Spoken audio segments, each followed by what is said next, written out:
Hola, tengan cada uno de ustedes un cordial saludo. En este momento, Salud en Casa Médicos les presenta el tema seguridad del paciente. Mi nombre es Nelson Arley Escobar, enfermero especialista en heridas y ostomías de la Universidad del Valle. En cuanto a la seguridad del paciente, tenemos que en el año 2008 el Ministerio de Salud y Protección Social expidió lo que se denomina los lineamientos para la implementación de la política de seguridad del paciente. En el 2010 se creó la guía técnica de buenas prácticas para la seguridad del paciente en la atención en salud. Y como propósito se tuvo que es brindar a las instituciones de salud directrices técnicas para la operativización e implementación práctica de los mencionados lineamientos en sus procesos asistenciales. Esto abarca a todos lo que es el personal, tanto internamente en un sitio o en una institución de salud o en el servicio domiciliario. En cuanto a la seguridad del paciente, tenemos que tener en cuenta muchos aspectos fundamentales y conceptos. Entre esos está lo que es el evento adverso. ¿Qué es un evento adverso? Es la lesión o muerte causada al paciente durante cualquier fase de su atención por parte del equipo de salud. Generalmente son prevenibles y no se relacionan directamente con la patología o la condición clínica del paciente. ¿Cuáles son las características del evento adverso? Tiene fundamentalmente tres características. Primero, debe haber una lesión. Esta lesión puede ser temporal o permanente. Segundo, debe estar asociado a errores por parte del equipo tratante o de la misma empresa. Tercero, no estar asociado a la patología o riesgos inherentes al diagnóstico o manejo del paciente. ¿Cómo se clasifican los eventos adversos? Se clasifican en leves, moderados o graves. Los leves son que los caracteriza, que son sin impacto en el paciente, quien puede no notarlo, o es mínimo y puede corregirse. Por lo general, este tipo de eventos adversos se cometen y ni siquiera el paciente se da cuenta que se cometieron, se pasan por alto, se pasan desapercibidos. El evento adverso moderado es la incapacidad temporal o permanente menor con un alto grado de inconformidad por parte del paciente. En este caso, el paciente sí se ha dado cuenta, pero no pasa a mayores instancias. Y está el evento adverso grave o centinela. Este es un tipo de evento que compromete la vida del paciente o le causa un daño físico, el cual puede ser permanente o incluso la muerte. En cuanto a los eventos adversos, también tenemos que hay eventos adversos prevenibles y no prevenibles. Los prevenibles son el resultado no deseado, no intencional, que se habría evitado mediante el cumplimiento de los estándares del cuidado asistencial disponibles en un momento determinado. Y el evento adverso no prevenible es el resultado no deseado, no intencional, que se presenta a pesar del cumplimiento de los estándares del cuidado asistencial. Además de eso, también tenemos que tener muy en cuenta, muy presente el concepto de incidente. ¿Qué es un incidente? Es una circunstancia que es un riesgo de lesión o muerte a que estuvo sometido el paciente durante su atención clínica y que no le genera o no le generó daño, pero se incorporan fallas en los procesos de atención. ¿Cuáles son las características del incidente? Primero, no debe haber lesión en el paciente, por eso ese no está en mayúscula. Segundo, debe estar asociado a errores por parte del equipo tratante o de la empresa. Tercero, no debe estar asociado a la patología o riesgos inherentes al diagnóstico o manejo del paciente. Entonces, ahora vamos a enumerar cuáles son los principales eventos adversos. El primero que se tiene es la reacción adversa a medicamentos. Estos medicamentos que se administran a nivel domiciliario sea por vía oral, vía endovenosa, por vía subcutánea o por vía intramuscular. Pueden presentar diferentes eventos adversos. Estos hay que reportarlos obligatoriamente, así sean leves y mucho más si son moderados o graves. Segundo, tenemos las infecciones nosocomiales. ¿A qué se refiere con el término nosocomial? Se refiere a esas infecciones que son cruzadas dentro del sitio de trabajo. Se presenta mucho en los hospitales, en este caso en el domicilio del paciente. Tercero, las úlceras por presión o lesiones de piel por presión.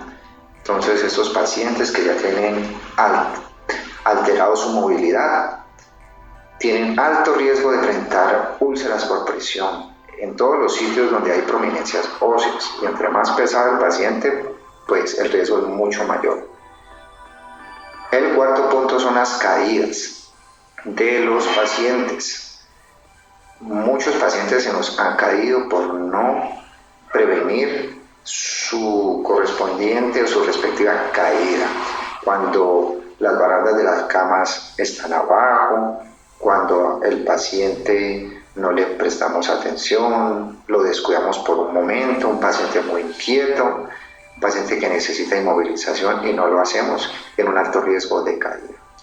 Y realmente estas 4 acciones, estos 4 puntos, que son la reacción adversa a los medicamentos, las infecciones nosocomiales, las úlceras por presión y las caídas de pacientes, son las que más sobresalen en nuestra institución. ¿Cuáles son las metas internacionales a cumplir en cuanto a seguridad del paciente? Lo primero, o la primera meta, es identificar correctamente a los pacientes, nombre y apellido completo, identificación, esto se refiere a la cédula, al documento de identidad, que nosotros estemos completamente seguros que ese es el paciente a quien nosotros debemos administrarle el tratamiento o con quien nosotros estamos tratando. La segunda meta es mejorar la comunicación efectiva.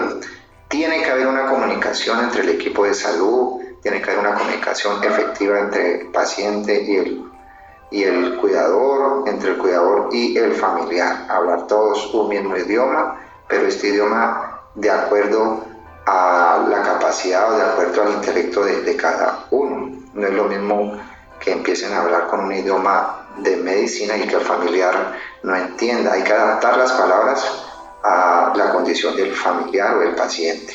La tercera meta es mejorar la seguridad de los medicamentos de alto riesgo. Hay muchos medicamentos que son de alto riesgo, de alto cuidado, entonces para eso existen protocolos, guías de atención, los cuales, si aún no lo hemos leído, hay que leerlos. Tenemos que estar completamente seguros de qué y para qué es el medicamento que estamos administrando en ese momento y qué riesgos puede ocasionar en la salud del paciente. La cuarta meta es reducir el riesgo de infecciones asociadas con la atención médica. En el hogar, lo principal que nosotros podemos hacer es el lavado de manos, el lavado continuo de manos. Cuando llegamos a nuestro turno, a nuestro servicio, a atender al paciente, lo primero que debemos hacer es lavarnos las manos. De ahí en adelante, cada vez que hagamos una actividad, manipulemos objetos, cosas del paciente, entonces podemos utilizar el alcohol glicerinado, pero cada 4 higienizadas con alcohol glicerinado se recomienda el lavado de manos. La quinta meta es reducir el riesgo de daño al paciente por causa de las caídas. Las barandas deben estar arriba, las camas deben estar frenadas, tener todo a la mano del paciente, lo que él va a utilizar comúnmente. Entonces, crear una atmósfera de seguridad en ese paciente en cuanto a esta parte. Para nosotros maximizar la seguridad del paciente, y es muy importante decirlo, es la administración de medicamentos. Y en esto encontramos los 10 correctos. Conocíamos los 5 correctos, en algunos textos habla sobre los 15 correctos, pero particularmente son 10 correctos. Dentro de esos 10 correctos tenemos que 5 están relacionados con la preparación directa del medicamento y 5 están relacionados con la administración. Dentro de la preparación pues tenemos y debemos asegurar que el medicamento sea el correcto, que la reconstitución y la dilución del medicamento sea el correcto, que la indicación y la dosis sean la correcta, que la vía de administración sea la correcta y que la hora de administración sea la correcta. En cuanto a la administración, tenemos que saber que le vamos a administrar el medicamento al paciente correcto, tenemos que informar al paciente, en su caso, o si no al familiar, del medicamento que vamos a administrar, de los posibles efectos adversos. Y también está lo que es la velocidad de administración correcta. Esto es muy importante porque se ha visto muchos casos en donde el compañero, el auxiliar de enfermería, el que administra el medicamento, va y por el afán administra de una manera demasiado rápida, 20 minutos, 10 minutos, porque tiene muchos pacientes o porque empezó muy tarde su ruta. Pero la verdad es que nosotros debemos ser muy éticos en eso y saber que si el medicamento es cada 8 horas, pues cada 8 horas debemos administrarlo, y que si el medicamento mínimo es 1 hora, pues saber que 1 hora debemos estar con el paciente ahí. Tenemos que registrar muy bien y tenemos que hacer un seguimiento de los efectos de ese medicamento.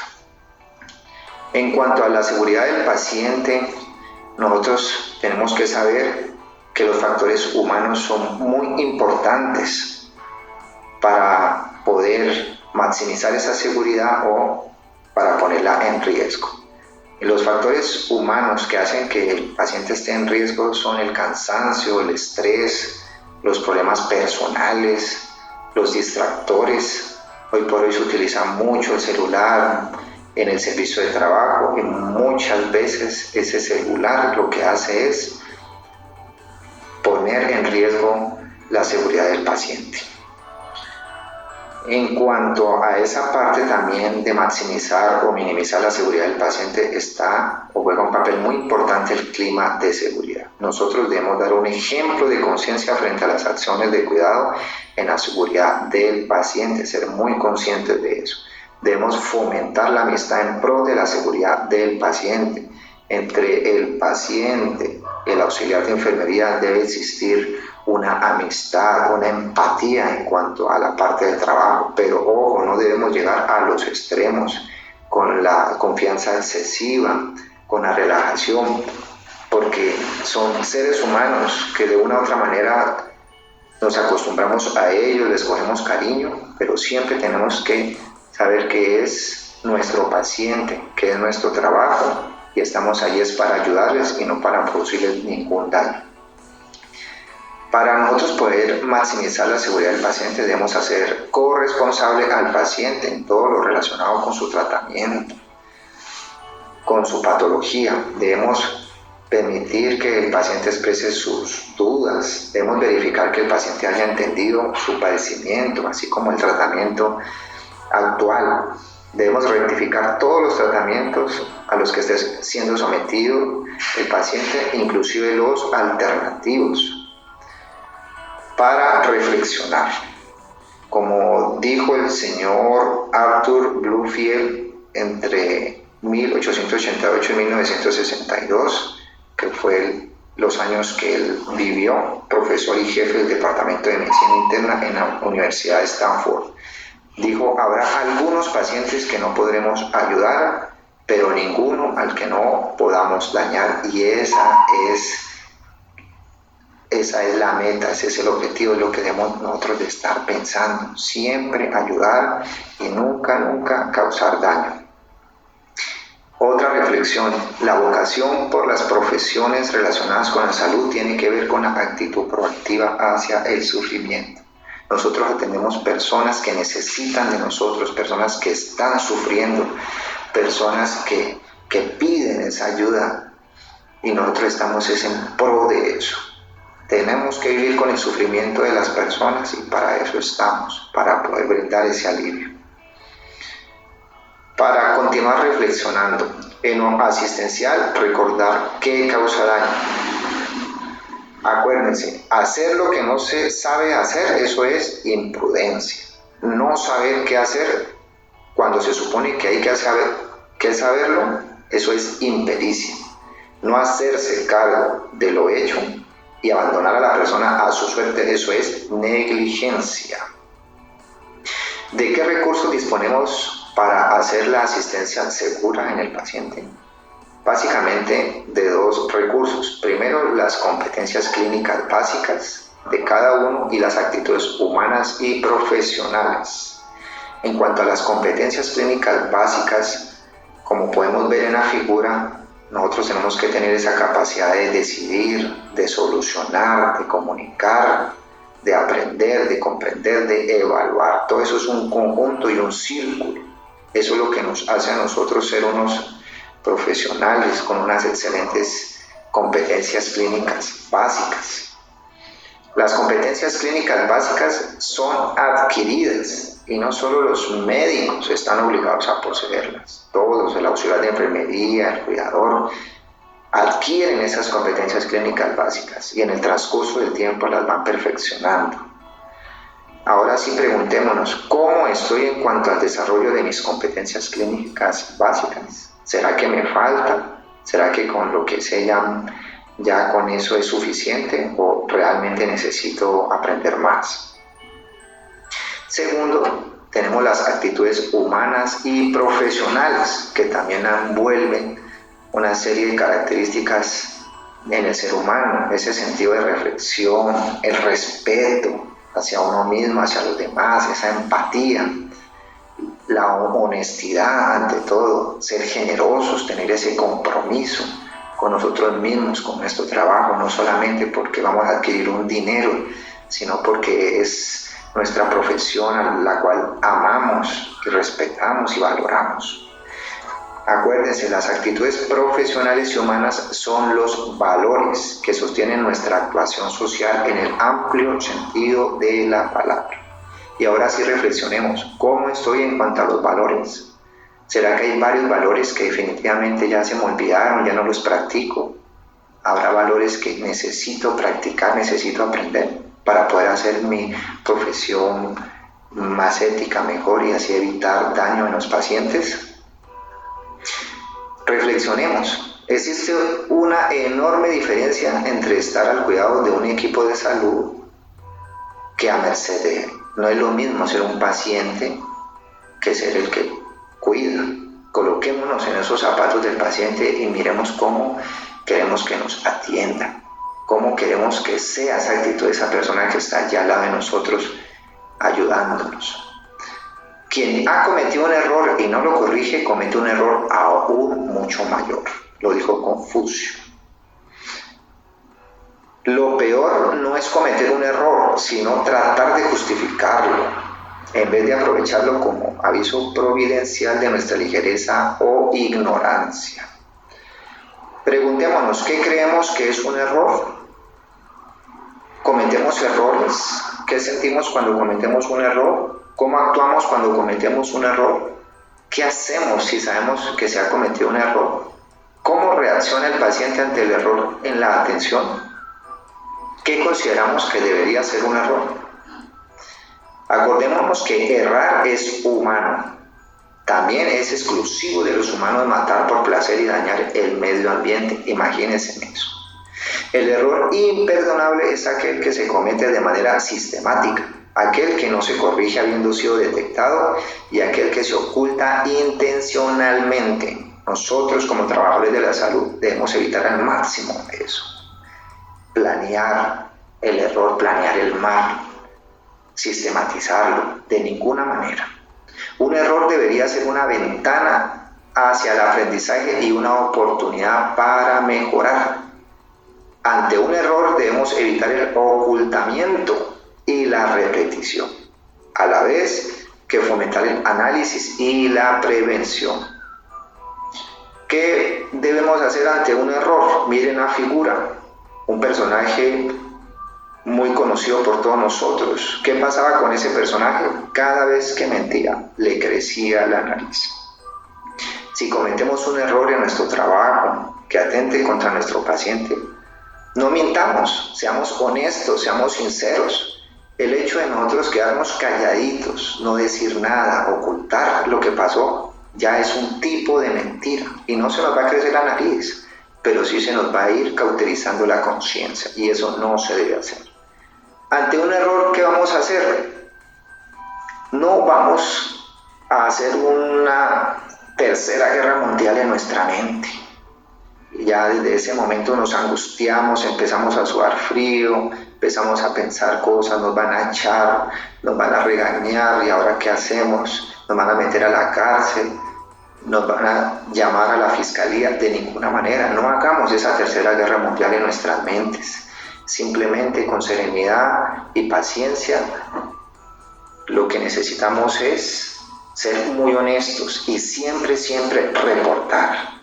No se olviden, el reportar todos estos eventos adversos, estos incidentes es muy importante para mejorar el servicio de salud de nuestra institución.